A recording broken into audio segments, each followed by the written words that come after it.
পেটের খিদে এমন একটা জিনিস যেটা ঝড় বৃষ্টি কিছুই মানে না। এখানে দেখতে পাচ্ছেন অনেকগুলো চড়ুই পাখি, তারা কিন্তু খাবার খাওয়ার জন্য কি একটা নাজেহাল অবস্থা। আজকে সকল ঝড় বৃষ্টি আমার ম্যাঙ্গোর উপর দিয়ে গেছে। ও মাই গড, ভিজে। এখানে বৃষ্টির মধ্যে তিতির পাখির বেবিটা।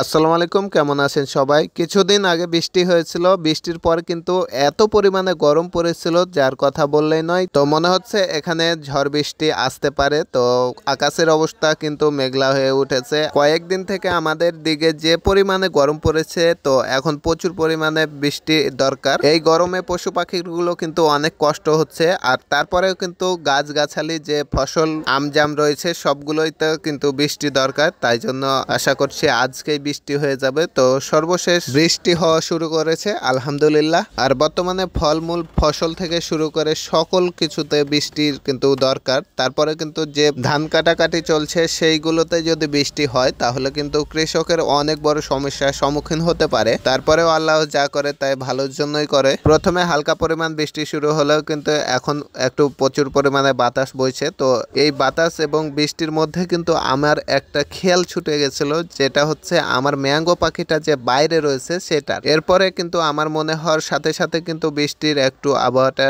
কমেছে। এরপরে ম্যাঙ্গোকে আমি খোঁজা শুরু করলাম। তো অনেক জায়গায় খুঁজলাম। তো আমার টেনশন হচ্ছিল যে ম্যাঙ্গো যদি নিচে পড়ে যায় তাহলে কিন্তু অনেক বড় সমস্যা হয়ে যাবে। তো অনেকক্ষণ খোঁজার পরে আমি দেখলাম যে আমার যে পেয়ারা গাছ আছে সেখানে কিন্তু ঘুপটি মেরে বসে আছে। তো দেখতে পাচ্ছেন ভিজে একেবারে ল্যাটাফ্যাটা হয়ে গেছে। তো আজকের ম্যাঙ্গোর ওপর দিয়ে কিন্তু আজকের ঝড় বৃষ্টি সবগুলো কিন্তু তার ওপর দিয়ে গেল।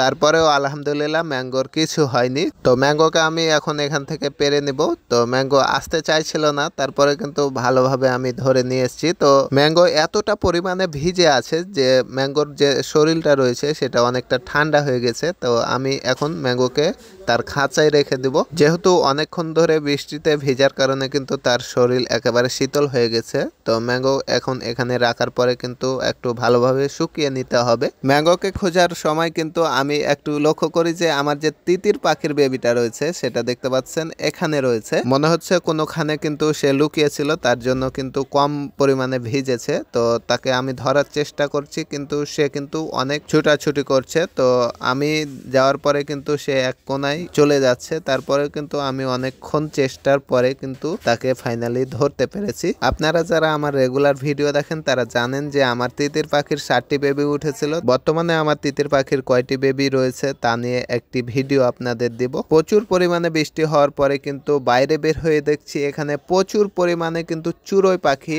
যে ধান মারাই করা হয়েছে সেই ধানগুলো খাবার খাচ্ছে। তো এটা দেখে মনে হলো খিদে কখনো ঝড় বৃষ্টি কিছুই মানে না। তো এখানে দেখতে পাচ্ছেন প্রচুর পরিমাণে কিন্তু চড়ুই পাখি নামছে আর অনেক কিন্তু গাছে বসে আছে। অনেকগুলো গাছে বসে থাকার কারণে কিন্তু সবগুলোই নামে না, একে একে বসছে আবার উড়ে যাচ্ছে। তো এই সময় চড়ুই পাখিগুলো কিন্তু দেখতে অসাধারণ একটা লুক দিছিল। তো আমি এখানে এসে একটা ভিডিও বানালাম। তো মাশাআল্লাহ অনেক একটা সুন্দর ভিউ। তো আপনাদের যদি আরেকটু দেখাই, এই যে দেখতে পাচ্ছেন আবার বৃষ্টি শুরু হয়েছে, তারপরেও কিন্তু চড়ুই পাখিগুলো একে একে সবগুলোই কিন্তু এখানে এসে বসছে।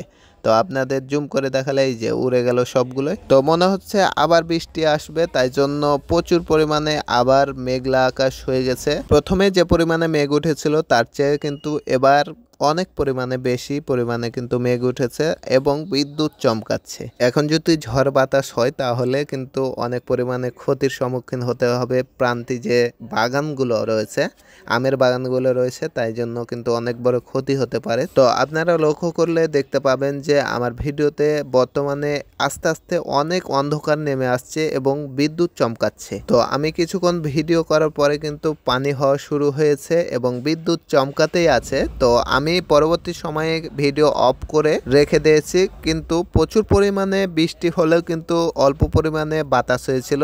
তো আমি বাতাস পরে এবং বৃষ্টি পরে কিন্তু আম বাগানে আসলাম। এখানে প্রচুর পরিমাণে ক্ষীরসাপাত আম রয়েছে আর এই আমগুলোর জন্য কিন্তু আজকের বৃষ্টিটা প্রচুর পরিমাণে উপকারী একটা জিনিস। বাগানে এসে আমি কিছু আম কুড়ালাম। তো দেখতে পাচ্ছেন এখানে আম পড়ে আছে, এখানে আম পড়ে আছে। তো যেহেতু বৃষ্টির থেকে বাতাসের হারটা একটু কম রয়েছে তাই জন্য কিন্তু আম বেশি পরিমাণে পড়েনি। তো আলহামদুলিল্লাহ আমের জন্য কিন্তু এই পানিটা বিশেষভাবে খুবই উপকারী। বৃষ্টি হবার পরে কিন্তু একটা সুন্দর ন্যাচারাল ভিউ দেখতে পাচ্ছেন।